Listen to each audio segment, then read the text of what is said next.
Shalom, selamat pagi saudara-saudari yang terkasih dalam Tuhan Yesus.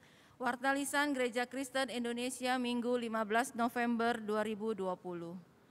Majelis Jemaat mengucapkan selamat beribadah kepada seluruh jemaat. Bagi saudara-saudari yang baru pertama kali beribadah di GKI Metro, kami menyambut dengan sukacita atas kebersamaannya.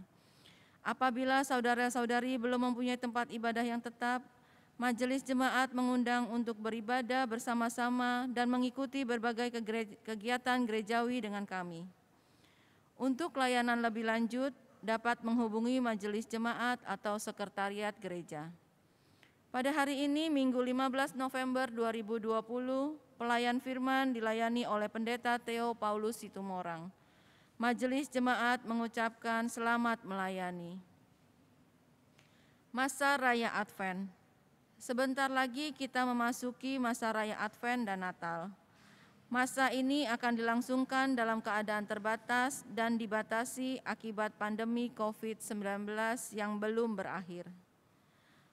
Masa Raya Advent tahun ini dimulai dari Advent pertama tanggal 29 November 2020. Di dalam ibadah masa Raya Advent dan Natal menggunakan liturgi khusus dari Sinwil Jabar. Mohon dukungan dari segenap jemaat. Sekian Warta Lisan hari ini, Tuhan Yesus memberkati. Mari kita mulai ibadah kita dengan berdiri, memuji Tuhan dengan bernyanyi dari Kidung Jemaat 1 ayat 1 dan 2, Haleluya pujilah.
Marilah kita masuki ibadah kita di dalam pengakuan. Pertolongan kita terjadi dalam nama Tuhan yang menciptakan langit dan bumi.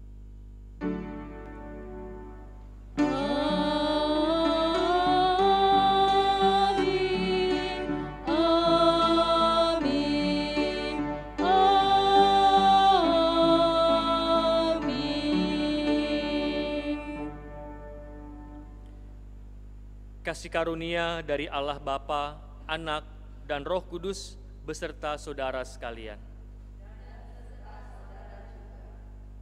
Silakan.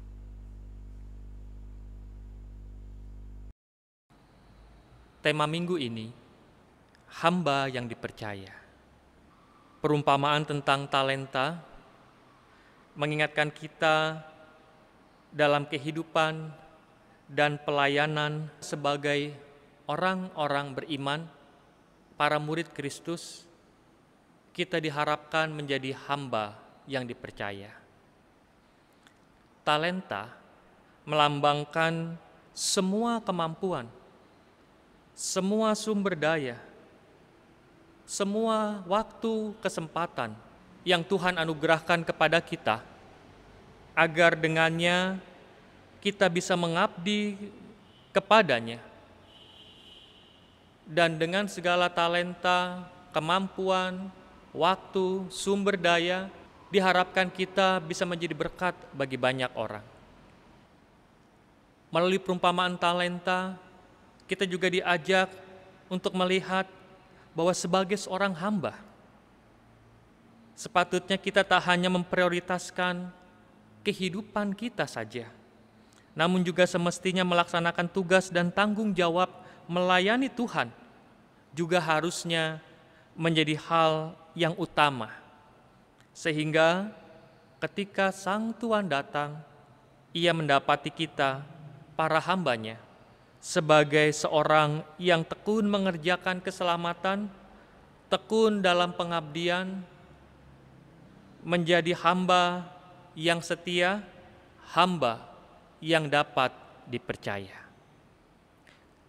Dengan mengingat semua itu, Bapak, Ibu, dan Saudara, mari kita refleksikan kehidupan kita. Apakah sejauh ini kita telah menjadi seorang hamba yang bisa dipercaya? Apakah sejauh ini kita bisa menjadi seorang hamba yang setia, tekun mengerjakan pekerjaan-pekerjaan yang Allah percayakan kepada kita? Mari kita bawa diri kita dalam doa kita secara pribadi. Mari kita satukan hati, kita berdoa. Umat diberi kesempatan untuk berdoa secara pribadi. Ya Tuhan Allah kami, inilah kami, anak-anak-Mu, umat-Mu, para hamba-Mu, yang sering kali lebih banyak menuntut kepadamu dengan segala keinginan kami, ambisi kami, bahkan hal-hal yang amat duniawi, agar Engkau memenuhi harapan-harapan kami itu. Namun, kami sendiri masih belum sungguh-sungguh menjadi hamba-hamba-Mu yang setia, hamba-Mu yang mengerjakan tugas dan tanggung jawab yang Engkau berikan, Engkau percayakan kepada kami.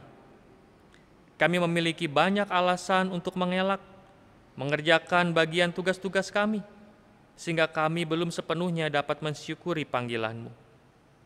Ampuni kami, ya Allah, dengan kasih setia-Mu.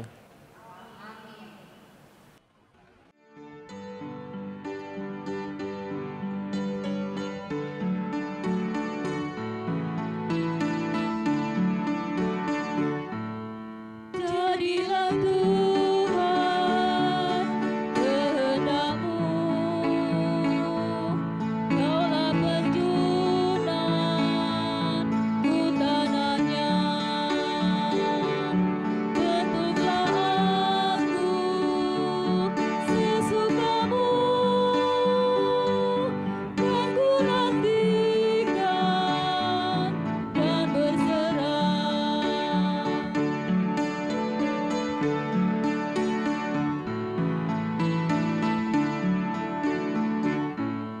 Jadilah Tuhan kehendak-Mu, seluruh hidupku kuasailah. Berilah Roh-Mu kepadaku, agar terang Kristus ku nyatalah. Mari berdiri.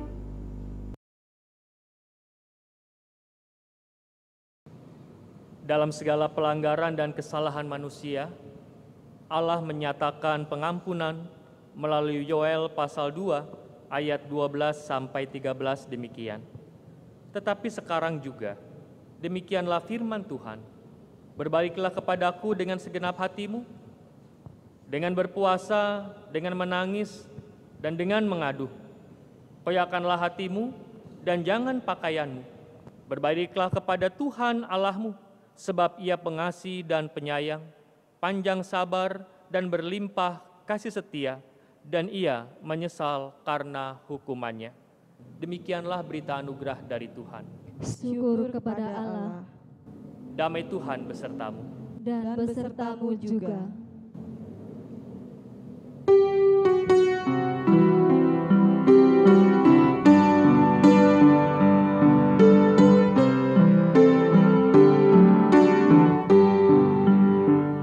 Ya Allah, kasih-Mu besar, lebih besar dari segala, tiada terduga dalamnya, tiada terjangkau luasnya.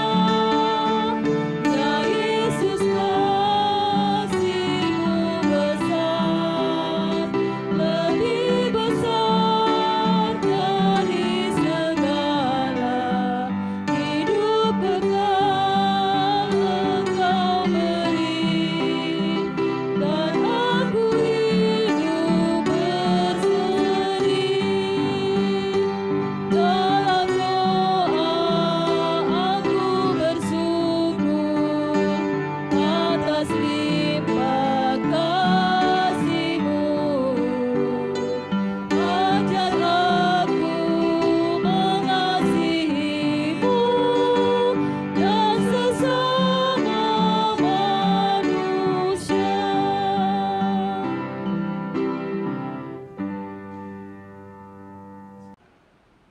Umat Tuhan, mari kita satukan hati, kita berdoa untuk menyambut firman yang akan diperdengarkan kepada kita. Mari berdoa. Ya Tuhan Allah kami bersyukur jika saat ini kami masih diberi kesempatan untuk dapat bersekutu bersama-Mu. Kami bersyukur jika saat ini Engkau pelihara sedemikian rupa, tidak hanya kehidupan kami, tapi keluarga kami. Kami juga mau berdoa dan bersyukur untuk setiap saudara-saudara kami dalam situasi mereka masing-masing. Engkau terus ada bersama kami, menopang kami dengan rahmat-Mu dalam persiarahan kami ini. Saat ini Tuhan, kami sebentar lagi akan mendengarkan firman-Mu. Tolonglah kami, agar lewat firman yang kami dengar, kami dapat lebih setia untuk melayani Tuhan. Tuntun kami dan terangilah kami dengan kuasa Roh Kudus, agar kami dapat mengerti, agar kami dapat menerima firman-Mu, agar kami dapat melakukan setiap kehendak-Mu lewat firman yang kami dengar. Inilah doa kami Bapa, dalam Kristus Yesus kami berdoa.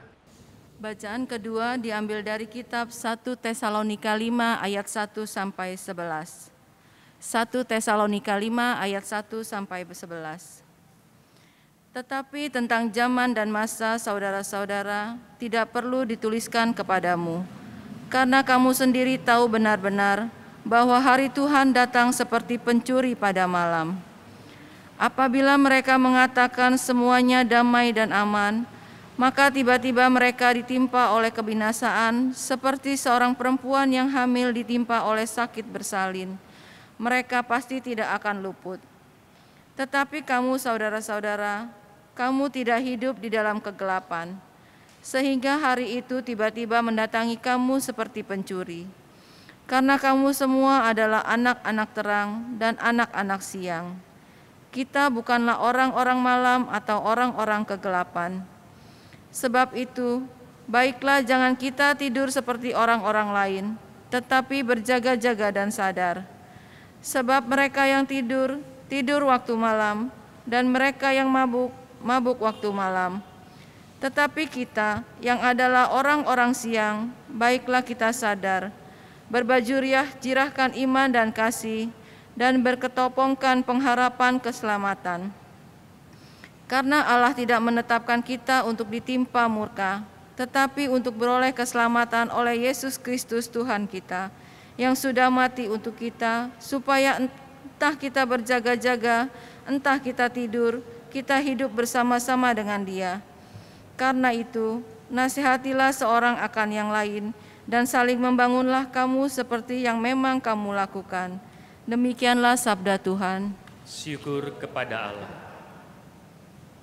Bacaan Injil dilandasi melalui Matius pasal 25 ayat 14 sampai dengan ayat 30. Demikianlah Injil Tuhan Yesus Kristus yang diambil dari Injil Matius pasal 25 ayat 14 sampai 30 demikian. Sebab hal kerajaan sorga sama seperti seorang yang mau bepergian ke luar negeri, yang memanggil hamba-hambanya dan mempercayakan hartanya kepada mereka. Yang seorang diberikan 5 talenta, yang seorang lagi 2, dan yang seorang lagi 1. Masing-masing menurut kesanggupannya. Lalu ia berangkat. Segera pergilah hamba yang menerima 5 talenta itu. Ia menjalankan uang itu, lalu beroleh laba 5 talenta. Hamba yang menerima 2 talenta itu pun berbuat demikian juga, dan berlaba 2 talenta. Tetapi hamba yang menerima 1 talenta, pergi dan menggali lubang di dalam tanah, lalu menyembunyikan uang tuannya. Lama sesudah itu pulanglah tuan hamba-hamba itu lalu mengadakan perhitungan dengan mereka. Hamba yang menerima 5 talenta itu datang dan ia membawa laba 5 talenta. Katanya, Tuan, 5 talenta Tuan percayakan kepadaku, lihat, aku telah beroleh laba 5 talenta. Maka kata tuannya itu kepadanya, baik sekali perbuatanmu itu, hai hambaku yang baik dan setia. Engkau telah setia dalam perkara kecil, aku akan memberikan kepadamu tanggung jawab dalam perkara yang besar. Masuklah dan turutlah dalam kebahagiaan tuanmu. Lalu datanglah hamba yang menerima 2 talenta itu, katanya, Tuan, 2 talenta Tuan percayakan kepadaku. Lihat, aku telah beroleh laba 2 talenta. Maka kata tuannya itu kepadanya, baik sekali perbuatanmu itu, hai hambaku yang baik dan setia. Engkau telah setia memikul tanggung jawab dalam perkara yang kecil. Aku akan memberikan kepadamu tanggung jawab dalam perkara yang besar. Masuklah dan turutlah dalam kebahagiaan tuanmu. Kini datanglah juga hamba yang menerima 1 talenta itu dan berkata, Tuan, aku tahu bahwa Tuan adalah manusia yang kejam, yang menuai di tempat di mana Tuan tidak menabur dan yang memungut dari tempat di mana Tuan tidak menanam. Karena itu, aku takut dan pergi menyembunyikan talenta Tuan itu di dalam tanah. Ini, terimalah kepunyaan Tuan. Maka jawab Tuan itu, hai kamu hamba yang jahat dan malas. Jadi, kamu sudah tahu bahwa aku menuai di tempat di mana aku tidak menabur dan memungut dari tempat di mana aku tidak menanam. Karena itu, sudahlah seharusnya uangku itu kau berikan kepada orang yang menjalankan uang, supaya sekembaliku aku menerima serta dengan bunganya. Sebab itu, ambillah talenta itu daripadanya dan berikanlah kepada orang yang mempunyai 10 talenta itu. Karena setiap orang yang mempunyai, kepadanya akan diberi, sehingga ia berkelimpahan.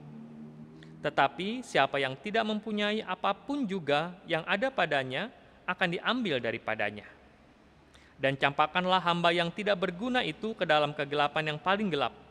Di sanalah akan terdapat ratap dan kertak gigi. Demikianlah Injil Tuhan Yesus Kristus. Berbahagialah mereka yang mendengar firman Tuhan, menghayati dan menjadi pelaku firman Tuhan dalam kehidupan sehari-hari. Haleluya. Haleluya, haleluya,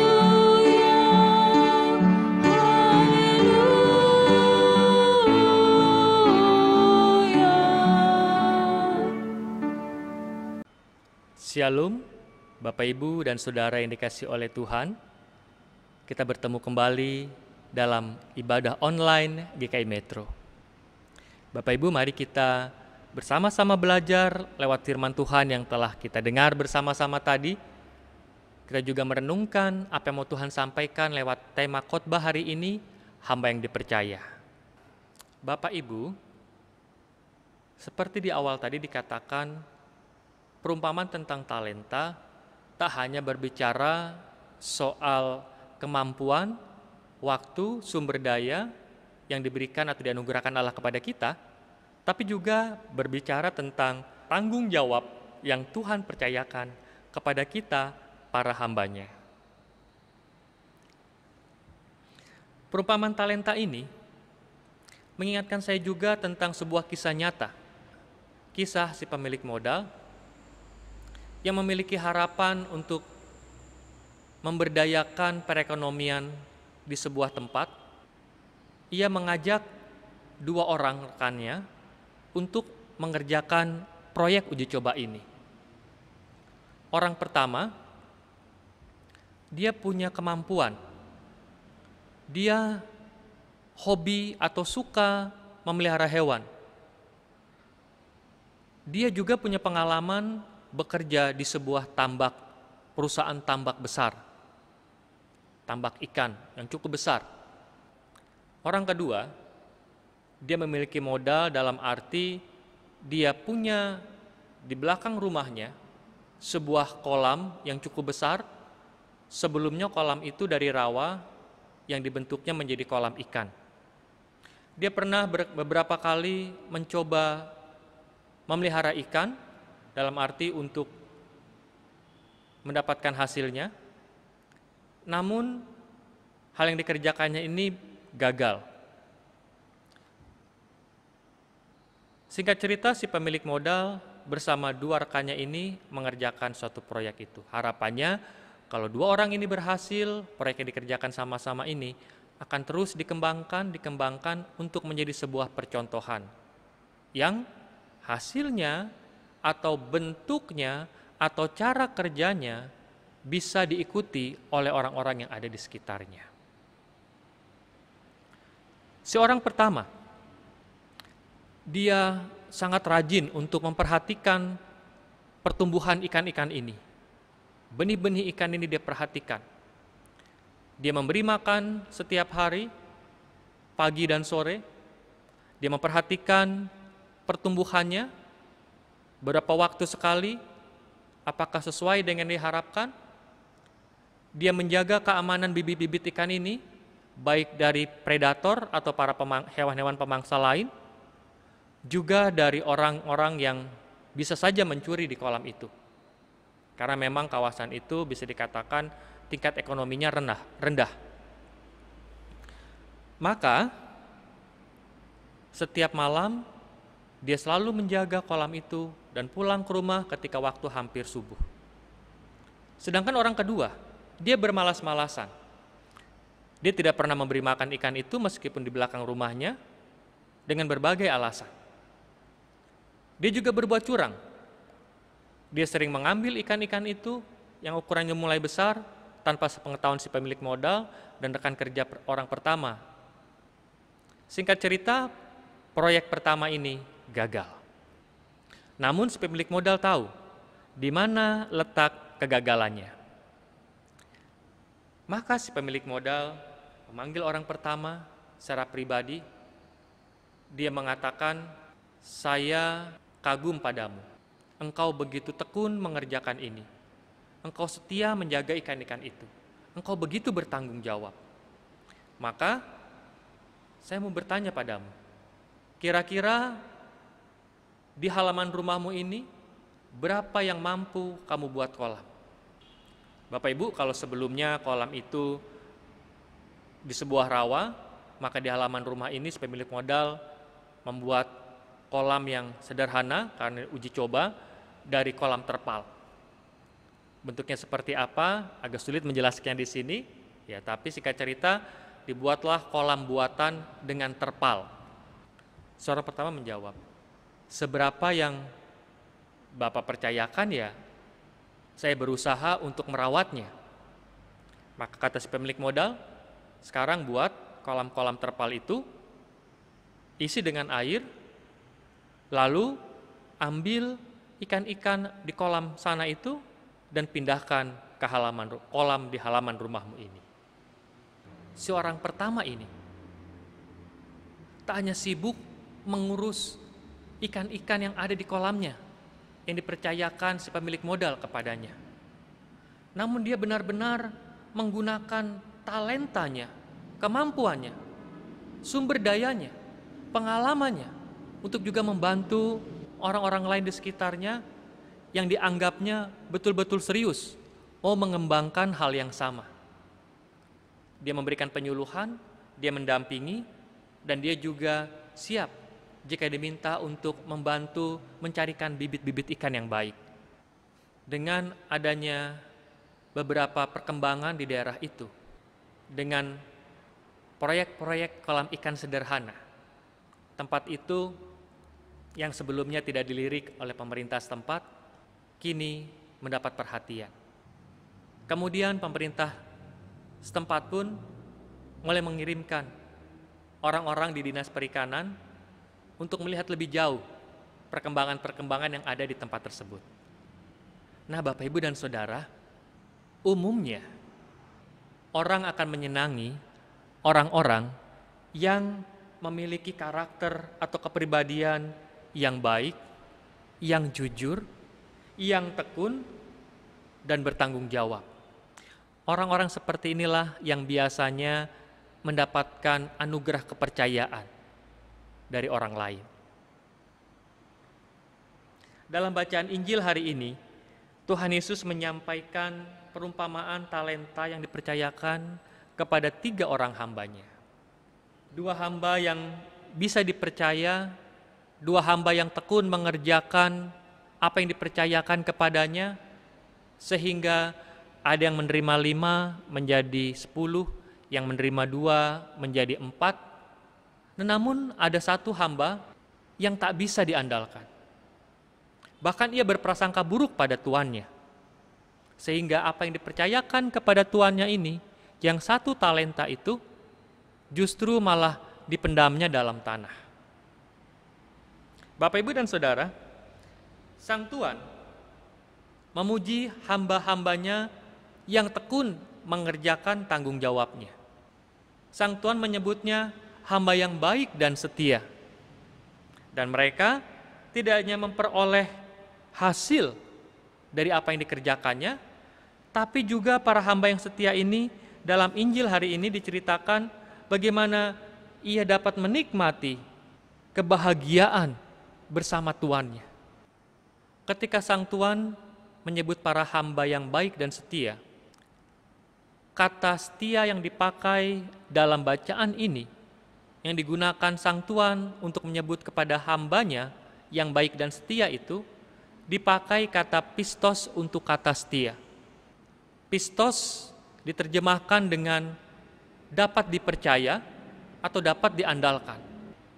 Jadi kalau mau kita artikan, hai hamba yang baik dan bisa dipercaya atau bisa diandalkan.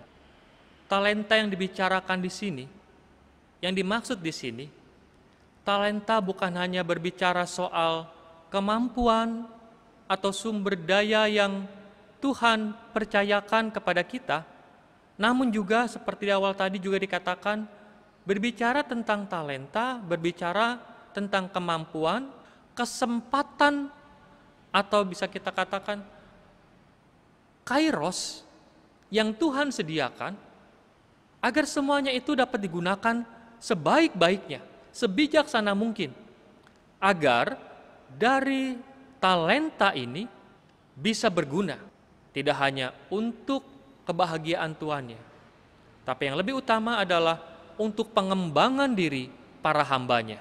Ingat, tuan yang diceritakan di sini adalah tuan yang baik, tuan yang bukan mencari keuntungannya sendiri. Ketika dia memberikan kepercayaan, memberikan sesuatu, memberikan tanggung jawab pada hambanya, melalui tanggung jawab tersebut, melalui tugas-tugas yang diberikan tersebut, dipakainya untuk melihat potensi-potensi yang ada dalam diri orang itu.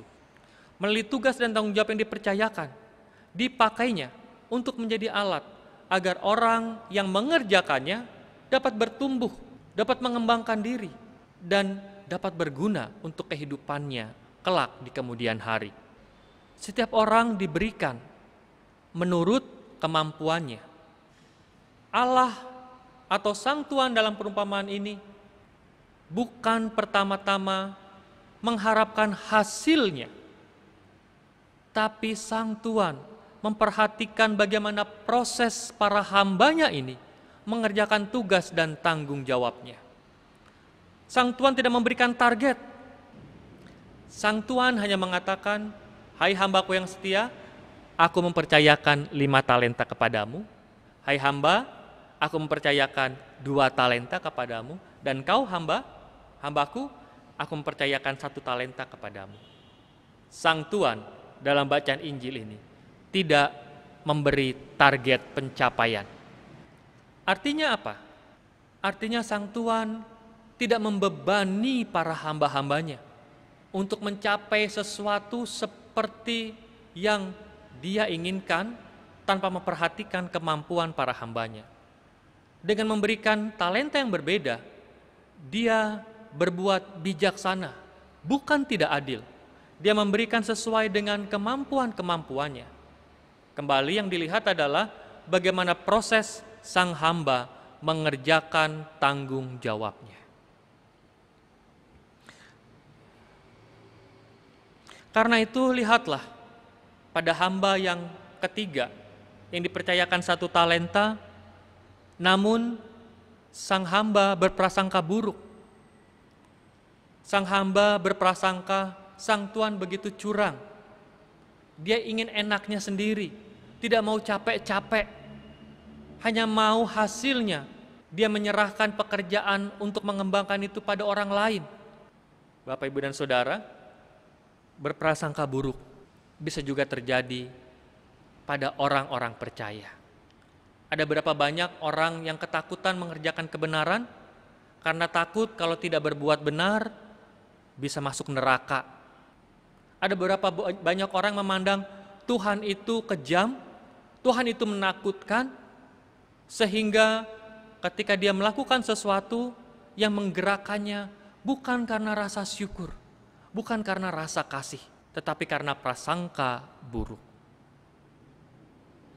Demikianlah gambaran tentang talenta-talenta ini. Tuhan memberikan kita kemampuan-kemampuan yang sama. Kemampuan yang sama bukan berarti sama jumlah, namun pas menurut ukuran kita, menurut kemampuan yang bisa kita kerjakan. Persoalannya sekarang bagaimana kita menghayati, bagaimana kita menggunakan kesempatan, bagaimana kita mengelola waktu dan kehidupan kita dengan bijaksana seperti yang Tuhan harapkan. Tuhan dalam perumpamaan ini tidak memperhitungkan berapa banyak yang bisa kita hasilkan. Tuhan dalam perumpamaan ini tidak memperhitungkan bahwa kita harus menghasilkan 2 kali lipat, 3 kali lipat dari apa yang Dia berikan. Dari kisah perumpamaan ini, kita belajar untuk bertanggung jawab dengan apa yang Tuhan percayakan kepada kita. Baik tugas dan pekerjaan kita dalam keluarga kita, di rumah. Sudahkah sebagai anak kita melakukan tugas dan tanggung jawab kita yang harus kita kerjakan? Kita tidak menuntut hak kita, tapi kita juga memperhatikan apa yang harus kita kerjakan, apa yang menjadi tanggung jawab kita sebagai anak. Orang tua ketika menyekolahkan anak, tidak berharap agar anaknya kelak ketika berhasil akan menyenangkan dirinya. Jarang orang tua yang berpikir seperti itu. Orang tua pada umumnya ketika ia menyekolahkan anak, mendidiknya dengan baik, membekalinya dengan baik, agar masa depan anaknya menjadi baik. Bahkan lebih baik, jauh lebih baik dari keadaan dirinya. Tapi ada juga anak-anak yang mengatakan ayah atau orang tuanya galak, jahat, memaksakan dia harus sekolah, harus bekerja, ini dan itu. Padahal dari sisi orang tua, ketika orang tua memberikan tanggung jawab, membereskan rumah, bersekolah dengan tekun, belajar dengan rajin, semua untuk membekali dirinya menghadapi masa depannya. Bagaimana kita sebagai seorang istri? Apakah kita telah menjadi seorang ibu bagi anak-anak kita? Apakah kita telah menjadi seorang istri yang setia mendampingi kehidupan pasangan kita, suami kita? Atau sebaliknya, kita tidak mau tahu urusan-urusan anak-anak kita, suami kita. Yang penting aku melakukan ini, aku senang, terserah kalian mau mengerjakan apa. Apakah kita sebagai seorang suami, sebagai seorang ayah, telah mengerjakan tugas dan tanggung jawab yang Tuhan anugerahkan kepada kita di tengah keluarga kita? Bertanggung jawab pada istri, bertanggung jawab untuk kehidupan keluarga, atau kita masih suka-suka kita? Apakah kita juga dapat dipercaya di tengah lingkungan kita, di tengah pelayanan gereja kita? Atau kita menjadi seperti hamba yang berprasangka buruk atau tidak mau mengerjakan tugas dan tanggung jawab dengan berbagai alasannya? Akhirnya, dengan belajar bertanggung jawab pada hal-hal yang Tuhan anugerahkan, Tuhan percayakan kepada kita, kita belajar untuk menjadi para hamba yang dapat dipercaya, dapat diandalkan oleh tuannya. Akhirnya, dengan belajar membangun spiritualitas hamba dari kisah Injil hari ini, kita dibantu untuk menjadi pribadi yang lebih baik, baik bagi Tuhan, baik bagi sesama, baik di tengah keluarga kita, di mana kehadiran kita dapat menjadi berkat bagi sesama dan memuliakan Tuhan kita. Amin. Mari kita ambil waktu untuk saat hening sejenak. Bersama dengan gereja di segala abad dan tempat, marilah kita mengikrarkan pengakuan iman percaya kita. Aku percaya kepada Allah, Bapa yang Maha Kuasa, Khalik langit dan bumi, dan kepada Yesus Kristus, Anak yang tunggal Tuhan kita, yang dikandung daripada Roh Kudus, lahir dari anak darah Maria, yang menderita sengsara di bawah pemerintahan Pontius Pilatus, disalibkan, mati dan dikuburkan, turun ke dalam kerajaan maut. Pada hari yang ketiga, bangkit pula dari antara orang mati, naik ke surga, duduk di sebelah kanan Allah, Bapa yang Maha Kuasa, dan dari sana Ia akan datang untuk menghakimi orang hidup dan yang mati. Aku percaya kepada Roh Kudus, gereja yang kudus dan am, persekutuan orang kudus, pengampunan dosa, kebangkitan orang mati, dan hidup yang kekal. Amin. Umat Tuhan, mari kita satukan hati dalam doa syafaat kita. Mari berdoa. Ya Tuhan Allah kami bersyukur untuk firman yang telah Engkau beritakan di tengah-tengah kehidupan kami.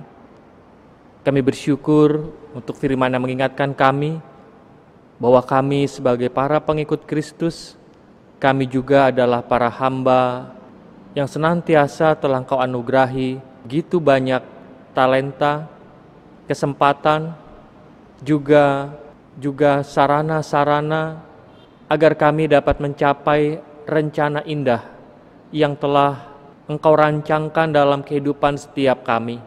Karena itu Bapa, biarlah ketika kami telah mendengar firman-Mu, jadikan kami para pelaku firman-Mu yang setia melakukannya, agar kami dapat mewujudkan panggilan kami sebagai hamba yang dapat dipercaya. Saat ini Bapa, kami menyatukan hati kami teringat saudara-saudari kami di tengah-tengah situasi pandemi COVID-19 ini. Kami mengingat mereka yang sedang dalam masa perawatan karena pergumulan sakit mereka masing-masing. Kami juga mau berdoa untuk saudara-saudari kami di berbagai tempat yang terpapar COVID-19 ini. Kiranya campur tangan Tuhan senantiasa Tuhan nyatakan dalam kehidupan pergumulan saudara-saudara kami ini. Biarlah lewat upaya medis yang ditempuh diupayakan untuk pemulihan. Di dalamnya tangan Tuhan merenda kehidupan, tangan Tuhan berkarya memulihkan kehidupan. Kami juga berdoa untuk saudara-saudari kami yang bergumul dalam pekerjaan mereka di masa sekarang ini. Kami berdoa untuk pergumulan rumah tangga, di dalam pergumulan perekonomian, pergumulan komunikasi, pergumulan hubungan antar pasangan mereka. Biarlah kiranya Bapa Engkau hadir, memberikan kami damai di tengah-tengah pergumulan kami, sehingga kami melewati segala pergumulan kami. Tuntun kami dengan hikmat-Mu, agar dalam tiap pergumulan kami tidak patah semangat. Kami terus berpengharapan pada Tuhan, dan biarlah kiranya dalam setiap upaya yang kami tempuh untuk mengatasi pergumulan-pergumulan kami, di sana ada Tuhan menopang kami dengan rahmat-Mu. Kami juga berdoa untuk gereja kami ini di tengah-tengah masa pandemi ini, yang sementara kami harus beribadah secara online. Biarlah kiranya Tuhan Engkau terus mengurapi kami semua, para hamba-Mu, majelis jemaat, para aktivis, para pengurus komisi-komisi, juga pengurus wilayah-wilayah, agar kami dapat bersahati, kami dapat bekerja bersama-sama untuk dapat melayani jemaat Tuhan di tengah situasi ini. Dan biar dalam setiap pelayanan-pelayanan kami yang kami lakukan, biarlah kiranya di sana dapat menjawab tiap pergumulan-pergumulan jemaat-Mu. Kami juga berdoa untuk para pemimpin bangsa kami, mulai dari pusat hingga kota metro ini Tuhan. Berkatilah mereka dalam jerih juang mereka untuk mengupayakan kestabilan perekonomian, mengupayakan kesejahteraan masyarakat serta keamanan kota metro ini, keamanan masyarakat bangsa kami. Di tengah-tengah berbagai gerakan-gerakan fundamental yang ada, biarlah Roh Tuhan saja yang menenteramkan kami semua, dan kiranya Tuhan sendiri saja yang berkarya di dalam pergumulan-pergumulan masyarakat kami, dalam segala perbedaan-perbedaan kami ini. Biarlah kiranya kami dapat terus belajar untuk menghargai keberbedaan, keberagaman yang ada di tengah-tengah bangsa kami. Engkau kiranya menopang para pemimpin bangsa kami dengan rahmat-Mu, dan biarlah jerih juang mereka untuk terus memperhatikan kehidupan masyarakat dan bangsa kami, biarlah kiranya beroleh rahmat Tuhan. Kami juga berdoa untuk tim medis yang saat ini terus berjuang untuk mengatasi penyebaran pandemi COVID-19 ini, juga berupaya menemukan vaksin yang tepat di tengah-tengah situasi kami untuk mengatasi COVID-19 ini. Biarlah kiranya Tuhan juga memberkati mereka, Tuhan memelihara mereka, ketika mereka juga melayani saudara-saudara kami yang terpapar COVID-19. Inilah doa kami Bapa, doa yang jauh dari sempurna, karena itu kami membawa dan meletakkannya di dalam nama Tuhan Yesus Kristus yang telah mengajar kami berdoa. Bapa kami yang di sorga, dikuduskanlah nama-Mu, datanglah kerajaan-Mu, jadilah kehendak-Mu di bumi seperti di sorga. Berikanlah kami pada hari ini makanan kami yang secukupnya, dan ampunilah kami akan kesalahan kami, seperti kami juga mengampuni setiap orang yang bersalah kepada kami. Dan janganlah membawa kami ke dalam pencobaan, tetapi lepaskanlah kami dari yang jahat. Karena Engkau yang punya kerajaan dan kuasa dan kemuliaan sampai selama-lamanya. Amin. Tuhan telah memberikan kepada kita begitu banyak berkat, dan telah mempercayakan kepada kita tiap talenta untuk mengembangkan diri dan memuliakan Tuhan. Kini marilah kita berikan persembahan kita sebagai wujud rasa syukur kita kepadanya. Persembahan dilandasi melalui surat Roma 12 ayat 1. Demikian, karena itu saudara-saudara, demi kemurahan Allah, aku menasihatkan kamu supaya kamu mempersembahkan tubuhmu sebagai persembahan yang hidup, yang kudus, dan yang berkenan kepada Allah. Itu adalah ibadahmu yang sejati. Minggu ini kita memberikan persembahan mingguan dan persembahan kantong peduli sesama. Persembahan yang diberikan dapat dikumpulkan dalam amplop atau dapat ditransfer. Bisa juga dilakukan melalui e-banking ke rekening GKI Metro BCA dengan nomor rekening 1179188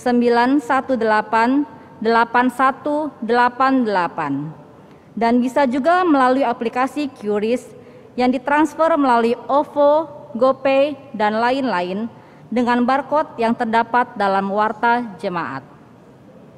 Marilah kita naikkan lagu persembahan dengan Tuhan Memanggilmu.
Mari kita berdoa. Bapa kami yang bertahta di dalam kerajaan sorga, terima kasih atas setiap penyertaan dan berkat-Mu yang tak henti-hentinya Kau curahkan kepada kami semua. Kami juga bersyukur untuk firman yang telah diberitakan, yang mengingatkan kami untuk dapat lebih memperhatikan tiap tugas dan tanggung jawab kami yang telah Tuhan percayakan kepada kami. Ya Bapa, kami pun telah memberikan persembahan kami sebagai wujud rasa syukur atas anugerah-Mu. Kiranya Engkau berkenan untuk menerima persembahan kami. Terima kasih Tuhan. Amin.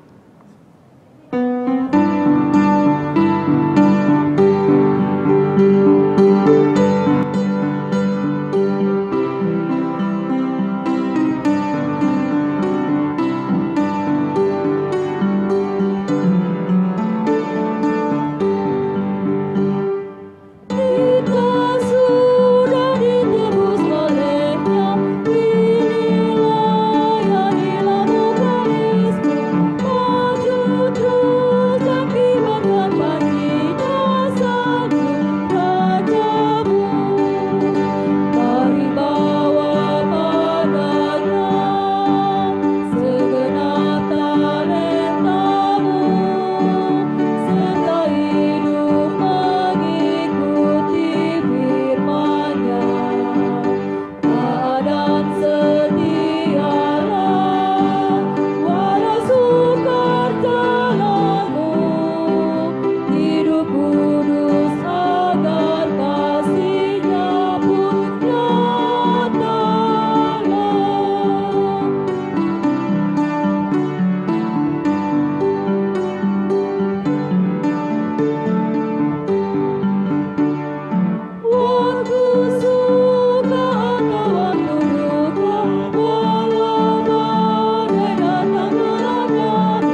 Umat Tuhan, arahkanlah hatimu kepada Tuhan sambil terus bertekun melakukan tugas panggilanmu.